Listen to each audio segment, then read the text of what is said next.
নমস্কার 24 ঘন্টায় স্বাগত। আমি পূজা। শুরু করছি টপ নিউজ এট 6। আর শুরুতেই ঢাকার দিকে নজর রাখতে হচ্ছে, কারণ ঢাকায় আত্মঘাতী বিস্ফোরণে নিহত মহিলা ও কিশোর জঙ্গি। ধরা না দিয়ে নিজেদের উড়িয়ে দিলেন ওই মহিলা ও কিশোর। প্রদীপ চক্রবর্তী আমাদের প্রতিনিধি রয়েছেন টেলিফোন লাইনে। প্রদীপ। পূজা, ঢাকার আশকোনা এলাকায় ঘটনাটি ঘটেছে। একটি 3তলা বাড়ি হচ্ছে ঘটনার কেন্দ্রস্থল। সেখানে নব্য জামাতুল মুজাহিদিন বাংলাদেশ জঙ্গি গোষ্ঠী, যে জঙ্গি গোষ্ঠী হোলে আর্টিজান বেকারিতে হামলা চালিয়েছিল, তার বেশ কয়েকজন জঙ্গি লুকিয়ে রয়েছে বলে পুলিশের কাছে গতকাল রাতে খবর আসে। আজ ভোর রাত থেকে ঢাকা পুলিশের এলিট অ্যান্টি টেরোরিজম স্কোয়াড বাড়িটি ঘিরতে শুরু করে এবং বাড়ির বাসিন্দাদের ক্রমাগত তারা বলে যে আত্মসমর্পণ করার জন্য। বাড়ির ভেতরে জঙ্গিরা লুকিয়ে আছে এবং তাদের কাছে প্রচুর বিস্ফোরক রয়েছে বলে খবর ছিল পুলিশের কাছে। তারপর সকালের দিকে দুই মহিলা 2 শিশুকে সঙ্গে নিয়ে আত্মসমর্পণ করে, কিন্তু তারপরও বাড়ির ভিতরে 3 জন রয়ে গেছিলেন এবং পুলিশের তরফ থেকে বারবার সেই মহিলাদেরও অর্থাৎ বাড়ির উপরতলায়, 2তলা এবং 3তলায় থাকা ওই মহিলাদেরও আত্মসমর্পণ করতে বলা হয়। এই যখন বারবার পুলিশের তরফ থেকে তাদের আত্মসমর্পণ করতে বলা হচ্ছে, তখন ভেতর থেকে সতর্ক করে বলা হয় যে তারা আত্মঘাতী ভেস্ট বা সুইসাইড জ্যাকেট পরে আছেন এবং কাছে এলে তারা নিজেদের উড়িয়ে দেবেন। এবার স্থানীয় সময় দুপুর 1টা নাগাদ হঠাৎই একটি কোলে শিশুকে নিয়ে এক মহিলা জঙ্গি বেরিয়ে আসেন এবং নিজের সুইসাইড ভেস্টের ট্রিগার টিপে দেন এবং ঘটনাস্থলেই তিনি উড়ে যান। বাচ্চাটিও মারা যায় এবং আরেকটা শিশু যে কাছেই ছিল সে বুলেটের বোম স্প্লিন্টারে গুরুতর জখম হয়। এক পুলিশ কর্মীও জখম হয়েছে। 2জনকে হাসপাতালে পাঠানো হয়েছে, 2জন মারা গেছে। ঢাকা শহরের ভেতরে ফের এত বড় একটা জঙ্গি গোষ্ঠী, জঙ্গি ডেরার হদিশ রীতিমতো চাঞ্চল্য ফেলে দিয়েছে বাংলাদেশের প্রশাসনিক মহলে। পূজা। প্রদীপ, আরেকটা বিষয় জানতে চাইবো যে এখন ঠিক কি পরিস্থিতি হয়ে রয়েছে ওই এলাকায়, এবং এর পাশাপাশি যেরকম তুমি বললে যে 3তলা বাড়িতে লুকিয়ে যারা ছিল হোলে আর্টিজান হামলায় তারা অভিযুক্ত ছিল।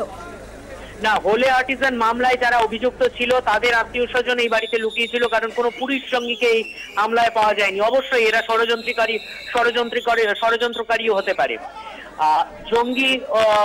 জঙ্গি তানভীরের ছেলে, মানে হোলে আর্টিজানে যে হামলা চালিয়েছিল সেই তানভীরের ছেলে সন্তান এই বিস্ফোরণে মারা গেছে এবং আত্মসমর্পণ যারা করেছেন তার মধ্যে জঙ্গি মেজর জাহিদের স্ত্রী জেবুন নেশা ও জঙ্গি মুসার স্ত্রী তৃষ্ণা, এই 2 শিশুকে নিয়ে আত্মসমর্পণ করেছেন। এবং এই বাড়ির মধ্যে বেশ কয়েকজন জঙ্গি লুকিয়ে থাকার খবর ছিল পুলিশের কাছে, কিন্তু তারা বাড়িতে ঘিরে ফেলেছিলেন এবং কোনো জঙ্গিকে তারা পাননি। বাড়িটি চতুর্দিক থেকে ঘেরা, তাই কেউ পালিয়েও যেতে পারেনি। সুতরাং একটা জিনিস বলা যেতে পারে, এক, জঙ্গিরা ছিল না, নিজের ফ্যামিলি, নিজেদের পরিবারে, মানে অপারেশনে যাওয়ার পর নিজেদের পরিবারের সেফ হ্যাভেন বা নিরাপদ আশ্রয় হিসেবে এই বাড়িটাকে বেছে নিয়েছিল তারা।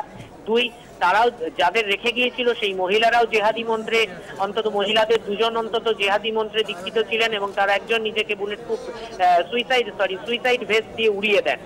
এবং 3, জেএমবি বাংলাদেশ সরকারকে অ্যাটলিস্ট বুঝিয়ে দিল যে প্রয়োজনে মহিলা এবং শিশুদেরও বুলেটপ্রুফ সুইসাইড ভেস্ট দিয়ে সামনে এগিয়ে দিতে তারা পিছপা হবে না। সুতরাং একাধিক স্ট্র্যাটেজিক পয়েন্ট অফ ভিউ থেকে এই ঘটনা যথেষ্ট গুরুত্বপূর্ণ। যদিও কোনো নিরপরাধ ব্যক্তি এতে মারা যায়নি, একজন জঙ্গি, একজন জেহাদি আত্মঘাতী জঙ্গি নিজে আত্মহত্যা করেছেন মাত্র, আর এক পুলিশ কর্মী সামান্য জখম হয়েছেন। পূজা। প্রদীপ, ধন্যবাদ। প্রদীপ চক্রবর্তী আমাদের প্রতিনিধি ছিলেন না টেলিফোন লাইনে। ঢাকা আত্মঘাতী বিস্ফোরণ নিহত মহিলা ও কিশোর জঙ্গি, ধরা না দিয়ে নিজেদের উড়িয়ে দিলেন ওই মহিলা ও কিশোর। এবং আশকোনা এলাকার এনকাউন্টারের সময় এই ঘটনাটি ঘটে। 3তলা বাড়িতে লুকিয়েছিল হোলে আর্টিজান হামলায় অভিযুক্ত যারা, এবং জঙ্গিদের খবর পেয়ে রাতে বাড়ি ঘিরে ফেলে পুলিশ কমান্ডোরা। সকালে 2 শিশুকে সঙ্গে নিয়ে আত্মসমর্পণ করেন 2 মহিলা। এবার কলকাতার খবর। দক্ষিণ শহরতলির বাঁশডনির ঘোষপাড়ায় সেপটিক ট্যাঙ্ক থেকে উদ্ধার করা হলো 2 শিশুর দেহ। নাম অঙ্কিত ঘোষ ও শুভদীপ দুয়ারি। একজনের বয়স 7 ও অন্যজনের বয়স 5। আজ দুপুরে 2জনই বাড়ি থেকে বেরোয় খেলতে যাবে বলে, পরে অনেকক্ষণ ধরে তাদের খোঁজ মেলেনি। খুঁজতে খুঁজতে স্থানীয় একটি নির্মীয়মান বাড়ির খোলা সেপটিক ট্যাঙ্ক থেকে উদ্ধার করা হয় 2 শিশুর দেহ। হাসপাতালে নিয়ে যাওয়া হলে তাদের মৃত ঘোষণা করেন চিকিৎসকেরা।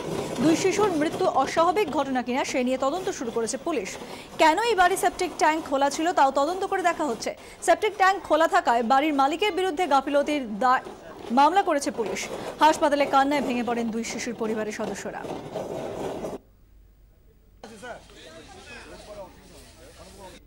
বেশ কিছুক্ষণ আগে পড়ে গেছে, 1:10 ওদেরকে পাওয়া গেছে। ওদেরকে খুঁজতে খুঁজতে অভিভাবকরা এসছেন, সাইকেল আর জুতো দেখে সন্দেহ হচ্ছে যে কাছাকাছি কোথাও আছে। তো ওখানেই দেখে যে একজনের বডি বোধহয় ভাসছিল, তো সেভাবে তোলা হয়। দুর্ভাগ্যজনক, কি বলবো। এই নির্মীয়মান বাড়ি সেপটিক ট্যাঙ্ক থেকে কিন্তু দুটি বাচ্চার মৃতদেহ উদ্ধার হয়েছে, ঠিক এইখান থেকেই উদ্ধার হয়েছে। এই সেপটিক ট্যাঙ্ক কিন্তু পরবর্তী ক্ষেত্রে পুলিশ এসে গার্ড করে দেয়, তার আগে কিন্তু এখানে কোনো গার্ড ছিল না, খোলা অবস্থায় ছিল। এবং পুলিশ যখন জানতে পারে যে এখানে দুটি শিশু তাদের মৃতদেহ রয়েছে, সেই মৃতদেহ তারা উদ্ধার করে এবং উদ্ধার করে সেই মৃতদেহ হাসপাতালে পাঠানো হয়েছে। মৃতদেহের ময়নাতদন্ত সম্পন্ন হওয়ার পরেই কিন্তু গোটা বিষয়টা স্পষ্ট হবে যে ঠিক কিভাবে মৃত্যু হয়েছিল এই দুটি বাচ্চা। তারা কি দুর্ঘটনাগ্রস্তভাবে এই সেপটিক ট্যাঙ্কের মধ্যে পড়ে গিয়েছিল, নাকি এর পেছনে অন্য কোনো রহস্য আছে? গোটা ঘটনা তদন্ত নেমেছে বাঁশদ্রোণী থানার পুলিশ। তার সঙ্গে সঙ্গে কিন্তু হোমিসাইড শাখার আধিকারিকরা এবং সায়েন্টিফিক উইংসেরও সাহায্য নেওয়া হচ্ছে যে এই মৃত্যুটি কিভাবে হয়েছিল। 24 ঘন্টার জন্য ক্যামেরায় রাজু চক্রবর্তীর সঙ্গে বিক্রম দাস, কলকাতা। মালবাজারের ডামডিম চা বাগানে জমানো জলের গর্তে পড়ে মৃত্যু হলো 2 শিশুর। মৃত্যু হয়েছে 6 বছরের সিমরান বিশ্বকর্মা ও 7 বছরের সুরজ বিশ্বকর্মার। 2 শিশুর বাড়ি ডামডিম চা বাগানের মহাজাতি কলোনিতে। চা বাগানে গর্ত করে স্থানীয় নদীর জল জমিয়ে রাখেন বাগান কর্তৃপক্ষ। ওই জমানো জলই দেওয়া হয় চা বাগানে। জমা জলের ডোবায় পড়ে মৃত্যু হয়েছে 2 শিশু। জল থেকে উদ্ধার করে হাসপাতালে নিয়ে যাওয়া হলে শিশুদের মৃত ঘোষণা করেন চিকিৎসকেরা। অন্যদিকে জলপাইগুড়িতে পুকুর পাড়ে খেলতে খেলতে পুকুরে পড়ে গিয়ে মৃত্যু হয়েছে 2 শিশুর। ঘটনাটি ঘটেছে রাজগঞ্জের তালমা আমবাড়ি এলাকায়। মৃত্যু হয়েছে 3 বছরের সিল্কি রায় ও 4 বছরের মনীষা দত্তের।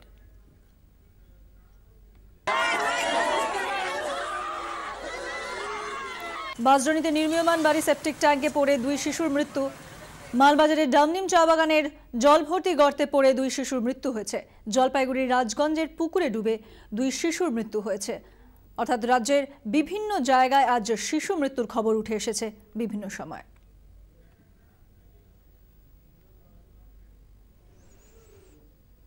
গাইনি থেকে সার্জারি, সার্জারি থেকে গাইনি। অসুস্থ রোগী নিয়ে বারবার ছুট, বারবারই হতাশা, ফিরিয়ে দেওয়া হচ্ছে ডাক্তার। কম করে 6 বার শেষ পর্যন্ত যদিও বা ভর্তি নেওয়া হলো, তাও মুচলেকা লিখিয়ে। কলকাতার নামী সরকারি হাসপাতাল দেখালো অমানবিকতার নয়া নজির।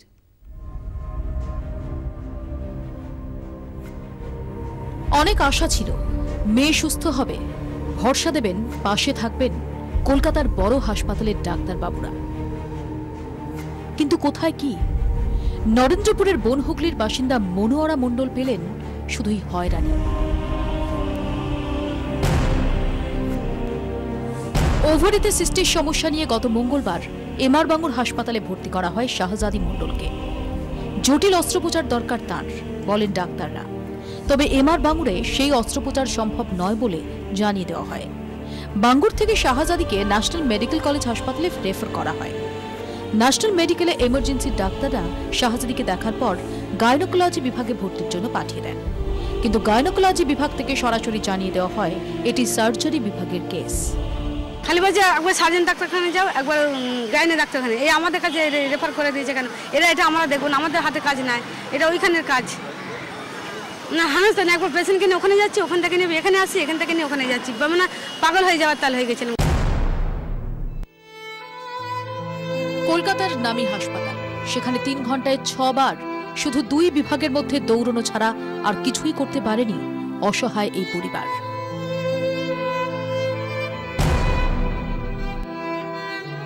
কে কবে শুনেছে মুচলেকা দিয়ে রোগী ভর্তি? এখানে সেটাও হয়েছে। রোগীর পরিবারকে বাধ্য করা হয় লিখে দিতে, ডাক্তারবাবুর কাছে জানলাম আমরা কোনো মহিলাগত রোগের জন্য নয়, এটা সম্পূর্ণরূপে সার্জারির সমস্যা। তা সত্ত্বেও আমি জোরপূর্বক আমার রোগীকে ভর্তি নিতে বাধ্য করছি। পরবর্তী যে কোনো রকম সমস্যার জন্য আমিই দায়ী হব। হাসপাতালের টিকিটে লেখানো হয় এই মুচলেকা। যদি সই নিয়ে নেয়, নিয়ে গিয়ে আমার সুস্থ যদি জীবনটা বাঁচে, আমার যাক, ক্ষতি হয়ে গেলে তো আমি তো মা, আমার তো ক্ষতি হয়ে যাবে। সেই ভয়েতে আমার বললাম সই করে দে বাবা। মুচলেকা নিয়ে হাসপাতাল কর্তৃপক্ষের আবার আজব যুক্তি। রোগীর অবস্থা সংকটজনক হলে নাকি মুচলেকা লিখিয়েই ভর্তির নিয়ম ন্যাশনাল মেডিকেল কলেজ হাসপাতালে। এক্ষেত্রে শুধু মুচলেকার বয়ান লেখাতে ভুল করেছিলেন জুনিয়র ডাক্তাররা। সাফাই সুপারের। সংকটজনক জানিয়েও ভর্তি করিলাম, অ্যাকচুয়ালি লেখার কথা এইটা, ওরা সেটা ল্যাঙ্গুয়েজটাকে ঠিক রাখতে পারেনি, বলে দিয়েছি যাতে এরকম ভুলের পরে না হয় আর কি। কোনো অপারেশনের আগে বন্ডে সই করিয়ে নেওয়ার নিয়ম সবার জানা, কিন্তু সংকটজনক রোগীকে হাসপাতালে ভর্তি করাতে মুচলেখা দিতে হয়, এ সত্যি নজিরবিহীন। হয়রানি আর কোন পর্যায়ে যাবে, প্রশ্ন ভুক্তভোগী পরিবারের। সময় সময় চিকিৎসকদের মানবিক হওয়ার পরামর্শ দিয়েছেন মুখ্যমন্ত্রী, কিন্তু এই ঘটনা আরও একবার দেখিয়ে গেল চিকিৎসকেরা তো মানবিক হননি, বরঞ্চ আরও তাদের আচরণের মধ্যে অমানবিকতার ছাপ ফুটে উঠছে দিনকে দিন। 24 ঘন্টার জন্য ক্যামেরায় দেবজ্যোতি দত্তের সঙ্গে সন্দীপ সরকার, কলকাতা।